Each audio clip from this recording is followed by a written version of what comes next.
Negril, but fantastic nevertheless. Yes. I hear that it's been raining back in Kingston, where we're heading shortly, unfortunately. But we just wanted to take some time to sort of discuss a little bit how we at Bevianas, how we go about deciding where we go for our excursions, what we vlog, how we choose places that we stay, that sort of a thing. The first order of business is to determine if we have a one-day trip or an overnight situation.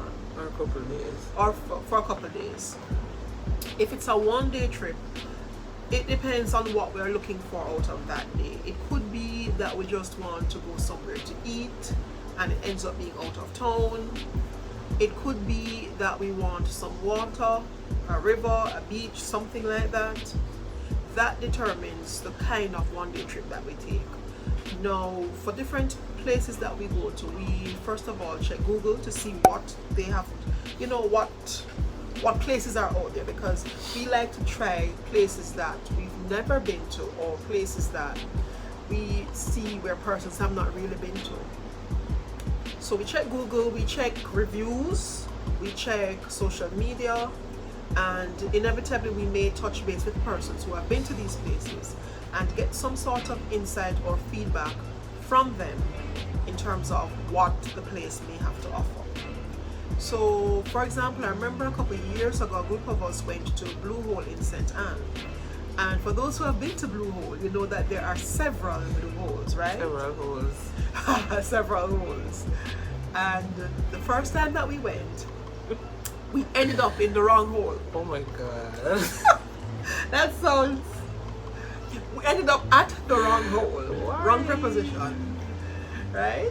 And eventually we got to the right one, but what it helped was that we were able now to say to other persons who wanted to go to Blue Hole, to say to them what exactly they needed to do to ensure that they got to the right one. Yep. So talking to people who have been to these places, it really does help. Another thing that we think about when we're looking at a one-day excursion is the purpose. Because, for example, a couple of years ago, it's not years yet, well, years, she had a wedding and it was just maybe an overnight that we needed. Because you just wanted somewhere to lay your head, bathe, change your clothes, go to the function and then leave. Yeah. So that situation was a case where you didn't need much out of the accommodation. And with that, we segue into the overnight stays and how we choose those places. So again, it comes down to the purpose. Is it just to kick back and chill? Is it that we want to actually go out and about in the community and explore? Is it that it's an occasion, maybe a celebration, one of us having a birthday, like this weekend, someone had a birthday and it was my responsibility to plan the birthday surprise, and of course I won. Yes, I got back my crown. But it depends on the nature of the overnight. It depends on what we want. Do we want to just kick back? Do we want to be catered to? It depends. So some of the things that we look for now when we come to the overnight packages, we look, of course, at the price point, because we're not rich. We really are not. So we do have to work within our budget. But it's surprising that we still find places that lines up with our budget. And one of the things that helps us to find places within our budget is the Airbnb app. It's a very good app. It allows you to state the location that you're planning to stay, and that's it. They will list all places that you can think about or consider staying at within that parish. And on top of that, they also list what it would cost to stay there. So that's a good app we use. We also use the websites. If places have websites that we want to go, we check the websites, and surprisingly a lot of the websites that we've been on thus far has solid information. Yes, they do. In terms of the costing, what you to expect when you get here and stuff like that, surprisingly. So yeah. One of the things that we do though before we actually go to the website itself is we check the reviews. Oh yeah, the reviews. And I am kind of weird in that way because I will check the ones and the twos. Negatives. I will check the negative reviews because everyone's gonna have something good to say. I want to see what the nature of the negative reviews are, and it informs us a little bit better in terms of choosing this place or not. Yeah, because we can see the bad things, the bad reviews, the bad things that people have to say, and then it helps us to weigh if it's something that we can. It won't bother us, right? Because it might bother some people, but it might not bother we. Some of the negatives are things that are not within the control of the facility.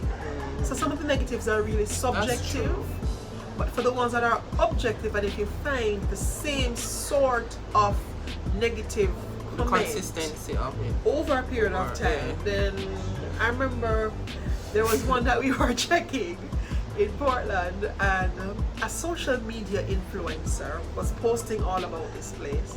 We were like, oh cool, nice. That looks... Yeah, we were very excited because they say, we're going to try it out. The excitement stopped at the reviews, to the point where even the owner for the property was responding to the reviews, and it was like a tracing match. And we were like, okay, we'll pass on this one. And so we check the reviews. So the reviews are very important. If you go places and you've had a good experience, leave a review on Google. It's important.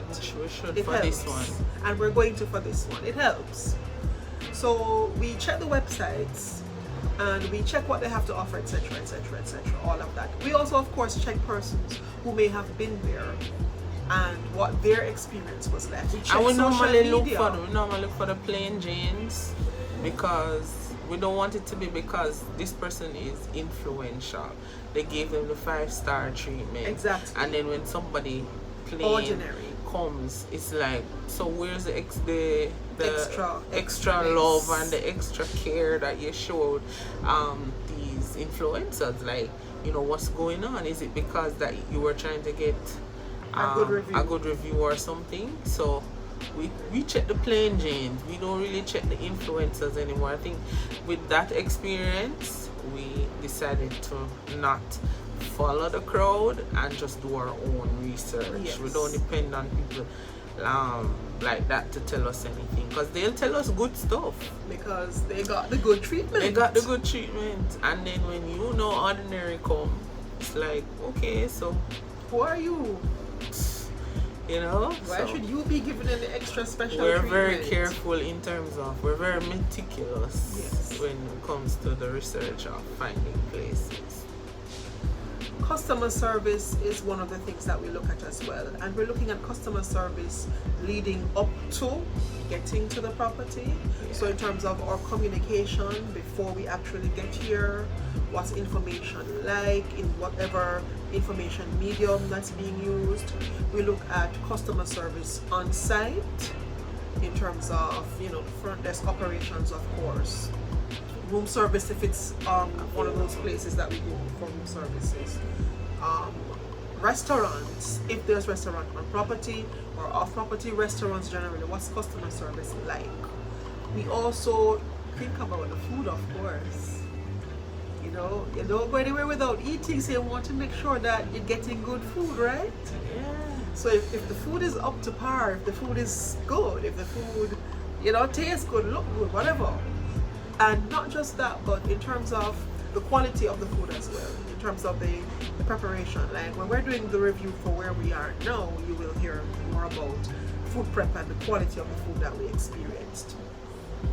We also have to look at the accommodation itself in terms of the comfort level of the space that you're in. And of course, remember that when you're doing your research before, that will tell you, because most places will have a little paragraph where they list list the amenities. So don't go expecting X when they never listed X. You need to do your research to see, and then leave bad reviews. and then leave bad reviews. Like, You need that's to do so your petty. your research to see if they said they had AC, fridge, jacuzzi, Or if pool, the AC now or you or the pool empty. Just look, read. Don't show up being so flabbergasted. But you don't get what you were They clearly expecting. said what it was to expect, you know. Exactly. What else do we look for? We look for, well, the distance from where we are. We are coming from Kingston and St. Catherine. So how far is it? How long is it going to take us to get there? What routes can we take to get there? Is it going to work out for us time-wise? And depending on where we're going, that also determines how long we stay. Because you don't want to go to a place where you spend most of your day driving.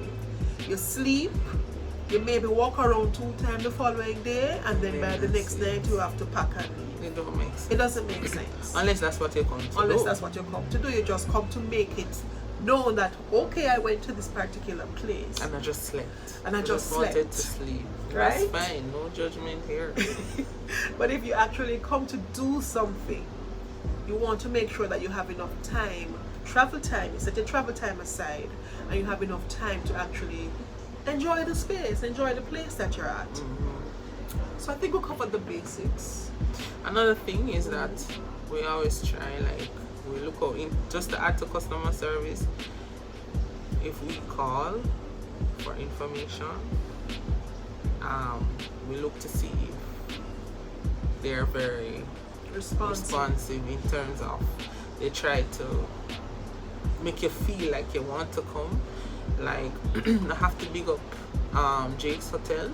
Oh yes. They are very good in At terms following of up like customer that. service. They follow up with you, they communicate with you, they make you feel like you're happy to come. They want to see you. It's like that, you know. Mint Retreat is like that. Mint as well. Retreat is like that. That's Mint in Retreat is on Montego Monty, Bay. right? And I don't know about the communication with Skylark, but if you are communicating with us in terms of letting us feel like you want us to come, that's something I look for, because I want to come here and feel accepted, you know. I want to feel appreciated. So there was this place, and I don't even remember the name of the place because I it's remember now that place. it's now in my It's not even on the back burner. distant memory right Not now. even on the burner anymore. But there was a place that I was supposed to call and find out Yeah, she does the calls. in terms of what they have to offer, like when we come there, what you're gonna do, what we're gonna do, and whatever. And I call the place, right? So I'm like, hello, is this so and so? And he's like, yeah. And I'm like, what? So I didn't feel welcome at all when we were having this convo. Like, I didn't feel like I want to spend my money. He's making it sound as if I was disturbing him, and I'm coming to his house to spend the night Without an invitation. How rude of us. So that place lost big time, and I wouldn't recommend that place to anybody based on his response. So it's all about making us feel welcome when you call.